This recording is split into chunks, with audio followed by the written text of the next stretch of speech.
नमस्कार दोस्तों, हमारे चैनल स्टोरी विद देव में आपका हार्दिक स्वागत है। बहुत समय पहले की बात है। एक दूर देश में एक विशाल और समृद्ध राज्य था जिसका नाम था धर्मपुरी। इस राज्य पर राजा सुमेध राज करते थे, जिनकी 3 सुंदर और बुद्धिमान बेटियां थीं। बड़ी बेटी राजकुमारी मंजली, सुप्रिया और सबसे छोटी बेटी रत्नावली। तीनों राजकुमारियां न सिर्फ रूपवान थी बल्कि शस्त्र और शास्त्र दोनों में पारंगत थीं। राजा सुमेध अपनी बेटियों से बहुत प्रेम करते थे, लेकिन उनके मन में एक गहरी चिंता थी। वह अपनी बेटियों के लिए ऐसे राजकुमार ढूंढ रहे थे जो न केवल उनके बराबर हों बल्कि उनसे भी ज़्यादा बुद्धिमान और शक्तिशाली हों। इसी राज्य के पास एक घना जंगल था जहाँ एक अत्यंत ज्ञानी और सिद्ध साधु रहते थे। उनका नाम वशिष्ठ था। वे अपनी तपस्या और ज्ञान के लिए दूर दूर तक प्रसिद्ध थे। राजा सुमेध अक्सर उनसे मार्गदर्शन लेने जाया करते थे। एक दिन राजा ने साधु से अपनी चिंता जताई। साधु ने मुस्कुराते हुए कहा, राजन, आपकी चिंता स्वाभाविक है। आपकी बेटियों की योग्यता को देखते हुए मैंने उनके लिए 3 ऐसे प्रश्न तैयार किए हैं जिनका उत्तर देने वाला ही उनका योग्य वर बन सकता है। इन प्रश्नों का उत्तर देना आसान नहीं होगा, क्योंकि वे यह सामान्य ज्ञान से परे हैं। जो भी इन प्रश्नों का सही उत्तर देगा वही आपकी बेटियों का पति बनने का अधिकारी होगा। राजा ने उत्सुकता से पूछा, हे महर्षि, प्रश्न क्या है?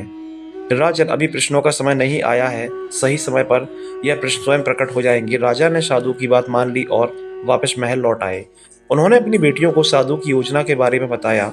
तीनों राजकुमारियां इस नई चुनौती को लेकर बहुत उत्साहित थीं।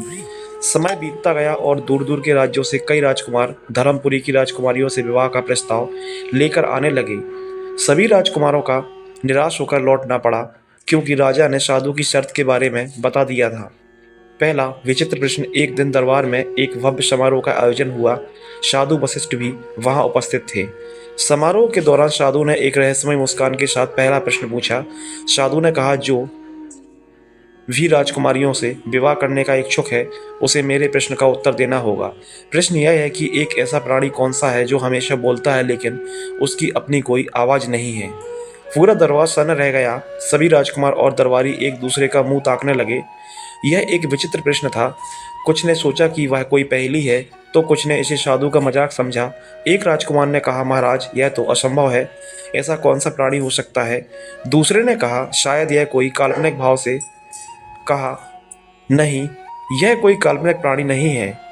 तभी बड़ी राजकुमारी सुप्रिया आगे आई। वह बहुत ही शांत और गंभीर स्वभाव की थी। उन्होंने कुछ देर सोचा और फिर साधु से पूछा, हे महर्षि, क्या यह प्राणी हवा में उड़ता है? साधु ने मुस्कुराते हुए सिर हिलाया, नहीं सुप्रिया, यह उड़ता नहीं है। फिर मंजली राजकुमारी रत्नावती सामने आई, जो अपनी तेज बुद्धि के लिए जानी जाती थी। उन्होंने पूछा, क्या इस प्राणी को हम देख सकते हैं लेकिन छू नहीं सकते? साधु ने फिर से हिलाया, हाँ रत्नावली, तुम बिल्कुल सही दिशा में सोच रही हो। आखिर में सबसे छोटी राजकुमारी इंद्राणी, जो अपनी चंचलता और गहरी सोच के लिए प्रसिद्ध थी, आगे आई। उन्होंने आंखें बंद कर कुछ देर तक गहन विचार किया। फिर उन्होंने शांत स्वर में कहा, हे महर्षि, क्या यह प्राणी हमारे आसपास ही है, जिसे हम हर दिन देखते हैं लेकिन कभी इस पर ध्यान नहीं देते? साधु ने आश्चर्यचकित होकर उन्हें देखा। फिर उन्होंने कहा, बिल्कुल सही इंद्राणी, अब तुम उत्तर के बहुत करीब हो। तभी एक साधारण दिखने वाला युवक जिसका नाम विक्रम था दरबार में आया। वह एक दूर देश का राजकुमार था जिसने अपना नाम और पहचान छुपाई हुई थी। उसने बड़े आत्मविश्वास के साथ कहा, हे महर्षि, इस प्रश्न का उत्तर है प्रतिध्वनि। जब कोई बोलता है तो उसकी आवाज़ लौट कर आती है, लेकिन प्रतिध्वनि की अपनी कोई आवाज़ नहीं होती। यह सिर्फ किसी और की आवाज़ को दोहराती है। हम इसे सुन नहीं सकते लेकिन छू नहीं सकते, केवल सुन सकते हैं। साधु मुस्कुराए और बोले, शाबाश विक्रम, तुमने बिल्कुल सही उत्तर दिया। पूरा दरबार तालियों की गड़गड़ाहट से गूंज उठा। राजा सुमेध बहुत प्रसन्न हुए। उन्होंने विक्रम को अपनी सबसे छोटी बेटी सुप्रिया के साथ विवाह का प्रस्ताव दिया। विक्रम ने सहर्ष से स्वीकार कर लिया। दूसरा विचित्र प्रश्न। कुछ समय बाद राजा ने अपनी मंझली बेटी रत्नावती के लिए स्वयंवर का आयोजन किया। साधु वशिष्ठ फिर से दरबार में आए। उन्होंने दूसरा प्रश्न पूछा। मेरा दूसरा प्रश्न यह है कि एक ऐसा कौन सा सागर है जिसमें पानी नहीं है? लेकिन फिर भी वह हमेशा भरा रहता है। यह प्रश्न पहले वाले से भी ज़्यादा मुश्किल था। दरबार में मौजूद सभी विद्वान और राजकुमार सिर झुकाने लगे। एक राजकुमार ने कहा, शायद यह कोई रेगिस्तान का सागर है। दूसरे ने कहा, यह कोई मायाजाल है। तभी एक और साधारण दिखने वाला राजकुमार, जिसका नाम विजय था, सामने आया। उसने भी अपनी पहचान छुपाई हुई थी। वह अपने गहरे ज्ञान के लिए जाना जाता था। विजय ने शांत स्वर में कहा, हे महर्षि, क्या यह सागर हमारे जीवन से जुड़ा है? साधु ने मुस्कुराते हुए कहा, हाँ विजय, यह तुम्हारे जीवन से बहुत गहराई से जुड़ा है। रत्नावती ने उत्सुकता से विजय की ओर देखा। उसे लगा कि यह युवक कोई सा साधारण इंसान नहीं है। विजय ने कुछ देर सोचा और फिर कहा, महर्षि, इस प्रश्न का उत्तर है आकाश सागर। थिस्की आकाश एक ऐसा सागर है जिसमें पानी नहीं है, लेकिन वह हमेशा तारों, ग्रहों और बादलों से भरा है। यह अनंत है और कभी खाली नहीं होता। साधु ने प्रसन्न होकर कहा, वाह, तुमने बिल्कुल सही उत्तर दिया विजय। राजा ने खुशी से विजय का स्वागत किया और अपनी मझली बेटी रत्नावती के साथ उसका विवाह तय कर दिया। तीसरा विचित्र प्रश्न। कुछ समय बाद सबसे छोटी राजकुमारी इंद्राणी के लिए स्वयंवर का आयोजन हुआ। दरबार में पहले से भी ज्यादा भीड़ थी। दूर दूर के देशों से राजकुमार आए हुए थे। उन्होंने पहले दो प्रश्न के बारे में सुना था। सभी को लग रहा था कि तीसरा प्रश्न सबसे अधिक कठिन होगा। साधु वशिष्ठ ने सभी को संबोधित करते हुए कहा, मेरा तीसरा प्रश्न और अंतिम प्रश्न यह है कि एक ऐसी कौन सी वस्तु है जो जितनी ज़्यादा जलती है उतनी ही ज़्यादा बढ़ती है?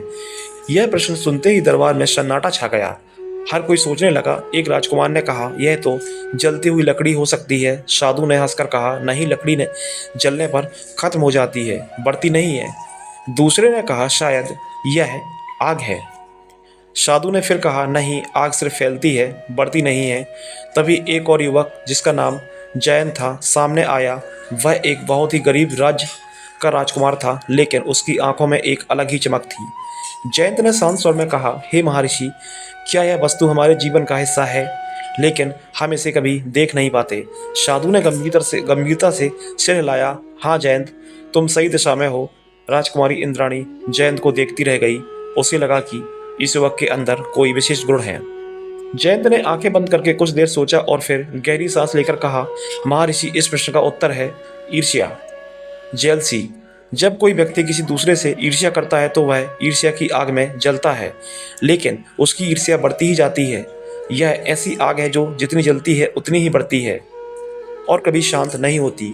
साधु ने जयंत की ओर देखा और बोले, जयंत, तुमने न केवल सही उत्तर दिया बल्कि तुमने मानव स्वभाव की एक बहुत गहरी सच्चाई को भी समझा। मैं तुमसे बहुत प्रसन्न हूँ। राजा सुमेध ने जयंत को गले लगा लिया और अपनी सबसे छोटी और प्रिय बेटी इंद्राणी के साथ उसका विवाह करवा दिया। इस प्रकार तीनों राजकुमारियों का विवाह ऐसे राजकुमारों से हुआ जो न केवल शक्तिशाली थे बल्कि असाधारण बुद्धि और ज्ञान से भी परिपूर्ण थे। साधु वशिष्ठ ने अपनी बुद्धिमत्ता से और दूरदर्शिता से राजा की चिंता को दूर कर दिया था। मित्रों, इस कहानी से यह शिक्षा मिलती है कि किसी भी व्यक्ति का असली मूल्य उसके बाहरी रूप में नहीं बल्कि उसके ज्ञान, बुद्धि और चरित्र में होता है। मित्रों, यह कहानी आपको कैसी लगी कमेंट में अपनी राय ज़रूर देना, और यदि यह कहानी आपको अच्छी लगी हो तो चैनल स्टोरी विद देव को सब्सक्राइब करना ना भूलें। इस कहानी को अपने तक सीमित ना रखें, इसे अपने मित्रों, परिवारजनों को शेयर जरूर करें।